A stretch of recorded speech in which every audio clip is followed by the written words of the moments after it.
तर मित्रांनो, आपण तरडोबाची वाडी ते गोलेगाव मार्गावर आहोत आणि या ठिकाणी तुम्ही पाहताय की शेतकरी वर्ग जे आहे तिथे बसलेले आहेत. तर चला आपण त्यांचं मत जाणून घेऊयात. नमस्कार. तुमचं नाव सांगा सगळ्यात पहिलं. किसन दोंडेबा गडदरे. अच्छा, आपण आता सध्या एक सर्वे करतोय की सामान्य शेतकऱ्यांची मतं जी आहेत ती आता सध्याच्या येणाऱ्या लोकसभेच्या अनुषंगाने नेमकी काय आहे ते. तर काय वाटतंय तुम्हाला, की सगळ्यात पहिलं मला सांगा की तुम्हाला कोणकोणत्या समस्या शेती करताना जाणवत आहेत? व शेतीचा पाण्याचा प्रश्न आहे, सगळ्याचा प्रश्न म्हणजे मांडायला हे आहे ना, पाणी, अजून पाणी आहे, रस्ते आहे.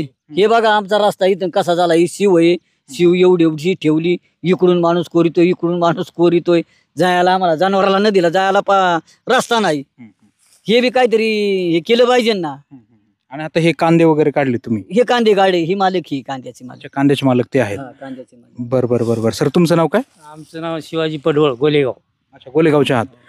तर काय वाटते सध्या आता शेती करताय, कांदा वगैरे काढलाय तुम्ही, किती बाजार आहे कांद्याला? शेतीला कांद्याला तर सध्या बाजार नाहीये.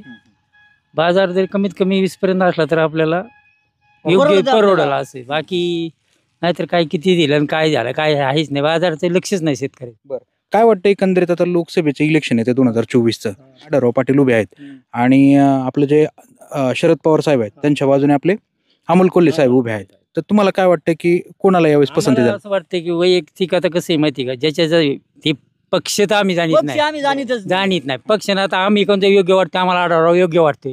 मागील 15 वर्ष होता तो, त्याची कामं चांगली. आज ज्याची कामं आहे ना आढळरावची, जी सत्तेत नसताना त्यांनी कामं केलेली आहे, कामं झाल्यात त्याची. आज बी निधी त्यांनी दिलेला आहे, दिलेला आहे निधी त्यांनी. जसं अमोल कोल्हे तुम्ही म्हणता, अमोल कोल्हे आम्ही वाईट नाही म्हणत, पण त्यांनी जर 5 वर्ष त्यांनी गावात आलंच नाही. अमोल कोल्हे बारकाल मुलांना ओळखायचा ना, आमदार खासदार कोणी, हा प्रश्न आहे ना एक. आम्हाला त्याला बघून मतदान, आम्हाला साहेबाला बघून मतदान आम्ही करतोय. म्हणजे तुम्ही साहेबांकडे आहेत? हा, शरद पवार. शरद पवारला बघून आपण मतदान करतोय. आपण पहिल्यापासून शरद पवाराची माणसं आहे. म्हणजे यंदा तुतारी हाणणार? तुतारी हाणणार. तर यंदा तुम्ही गाड्या हाणणार?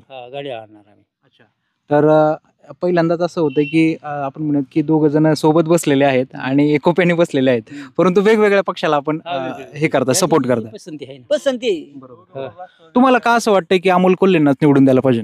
अमोल कोल्हेला निवडून द्यायचं नाही, आम्ही साहेबाला बघून मतदान त्याला करतोय. अच्छा, म्हणजे शरद पवार साहेबांसाठी आपण मतदान करतो. आपण म्हणून मतदान करतोय. तसं आढळगावर काय आपला हे नाही. आढळगाव माणूस चांगला आहे, पण हे घड्याळ का तर याच्याकडून शरद पवाराकडून हिसकून अजितदादांनी आलंय.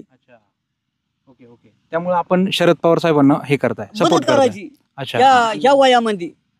ओके. तर आपण शेतकऱ्यांची प्रतिक्रिया ज्या आहेत त्या जाणून घेतोय मित्रांनो, आणि खूप छान प्रतिक्रिया दिलेल्या आहेत दोघांनी देखील. सर, खूप खूप धन्यवाद तुमचे.